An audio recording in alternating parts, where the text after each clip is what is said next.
So today we're going to talk about how to increase your engagement on Instagram. First two questions that I think that you need to ask yourself and be aware of the answers to are, what type of account do you have? So do you have a business account? Are you looking for people to purchase products or buy a service? Do you have a creator account? Are you just putting out content? Do you want people to follow you? Or do you want to become Insta famous? Those will all impact the type of engagement that you're looking for. So another question that I think you should also ask yourself is, how much time are you willing to devote towards getting engagement on Instagram? With that, if you have a lot of time, I would recommend that you focus on your posts, that you focus on your activity, and that you focus on Instagram's algorithm. Yes, Instagram does have an algorithm. So in terms of posts, you want to make sure that your post is good quality content. No one wants to look at something that is low resolution. No one wants to see something that's not interesting. You need to focus on your audience and what's interesting to them. And for this, you need to know your audience. My audience is people who enjoy travel photography, and then my audience is also people that enjoy people with tattoos. It kind of goes hand in hand. But focus on your audience and focus on what they're interested in. So as well as posting good content, you need to make sure that you're also helping yourself out with making your post. So your post should have 30 hashtags. These hashtags need to be applicable towards whatever the post is about. So if I'm posting like a landscape, I'll hashtag landscape photography, I'll hashtag where the place is, I'll hashtag any pertinent information that anyone looking at that picture wants to know. I also recommend that you tag as many people as possible. Now, when I say tagging people in the post, I mean like tagging actual accounts in the post. Now, when choosing accounts to tag, you want to make sure that these accounts are going to be A, interested in your content, B, they might feature your content, or C, they're in the content, one of those things. What you don't want to do is spam accounts. You don't want to tag, some accounts in there that aren't even relevant towards the picture that you're posting about. Another thing that you can do with your posts on Instagram, and what you should do with your posts, is make a story with your post. So with the caption, you want to describe when the picture was taken, describe what's happening during the picture. You want your audience to want to follow your story.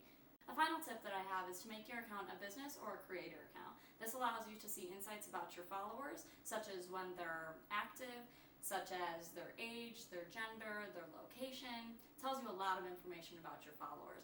When it comes to posts, I would highly recommend that you also look at those insights and that you post when your followers are most active and on days that your followers are most active. Moving on to activity. When it comes to Instagram, you want to be as active as possible. Now, what this means, it means you need to be active, and you need to be active interacting with other accounts. So in terms of you being active, I would recommend that you make one post a day. More posts than this can seem spammy to your followers, and it's kind of annoying.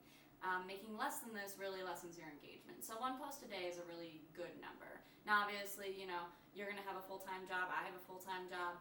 Make time to make posts. If you want engagement, you need to make the time. Another recommendation that I have when it comes to activity is you need to be interacting with other accounts. So this means commenting on other people's posts, liking other people's posts, responding to their story questions.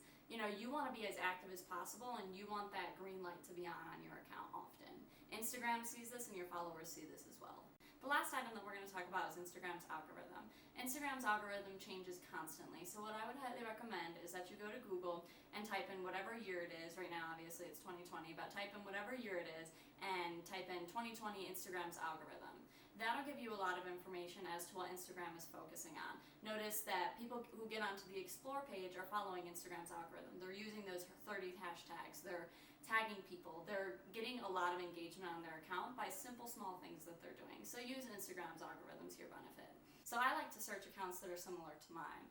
I'll go to different travel photography websites, and what I'll do is I'll go and look at who liked their most recent posts. You want it to be recent posts because people that liked posts from them from, a couple months ago might not be active on Instagram anymore. You want to go and look at their post, see what they did on their post, see if there's anything you want to change on your own posts based on what they do. And then what you want to do is whoever liked that photo, what I do is I go and follow those people, because if they liked their photo and I post similar content to them, they're likely to follow me back. So I'll go, follow a bunch of accounts. Now, I don't recommend following like 30 at a time. I would recommend doing it slowly. This feeds into Instagram's algorithm yet again with being active. If, you're drinking coffee, having breakfast, go follow 5 to 8 people, and then, continue what you're doing. And then next time you think about it, go follow 5 to 8 more people. What's good about this is it keeps you active on Instagram. even though you're not technically, like, you're not sitting on Instagram scrolling. So you're spending your time on Instagram, but you're not doing much other than following other people. So with following these people, many of them will follow you back. What I recommend is that you send them a message and say, you know, something along the lines of, thank you for following me. For me specifically, I say, you know, I do prints, so, you know, if you're interested in that, let me know. Because before, you know, especially if you're a small business, a lot of people might not know what you sell and what you do. So it's good to let people know what you do, and, you know, that just gives them a little intro to you as well. Remember when I told you to be active earlier? This kind of feeds into the fact that Instagram's algorithm does certain things when you comment on people's posts. So say I make a comment on someone's post, what's going to happen is that if they comment back, if they like that comment, you know, as long as they don't show a negative reaction to that comment, what's likely going to happen is that they're going to start seeing more of your posts because you commented on their stuff, which means that Instagram sees a relationship between the two of you. This is a great way to build your engagement, and also, you know, it's a great way to just connect with other people. Instagram right now is focusing on relationships. So if you can build relationships on Instagram, either through messages, comments, you know, whatever way that you have, that's a great way to work with Instagram's algorithm. The last comment that I have to make in terms of a lot of this stuff is that you need to be, when you're using Instagram, you want to be using all of Instagram's features, and you want to test out which features work best for you. So what I've been noticing a lot with Instagram's current algorithm is that Reels are getting a lot more exposure. So I'll post a Reel and I'll get 1,300 something views, whereas if I make a post, it only got, you know, maybe 1,000 views. So this is something that you need to focus on in your own work, and this is something that you should definitely look at because you want to make sure that you're posting content that's going to get seen by the most people. Alright, so that sums everything up. If you have any questions, please leave them below in the comment section, or you can send me a message on Instagram. Feel free to do either. If you'd like to make any recommendations or you need any further advice, please just let me know. Thank you for watching.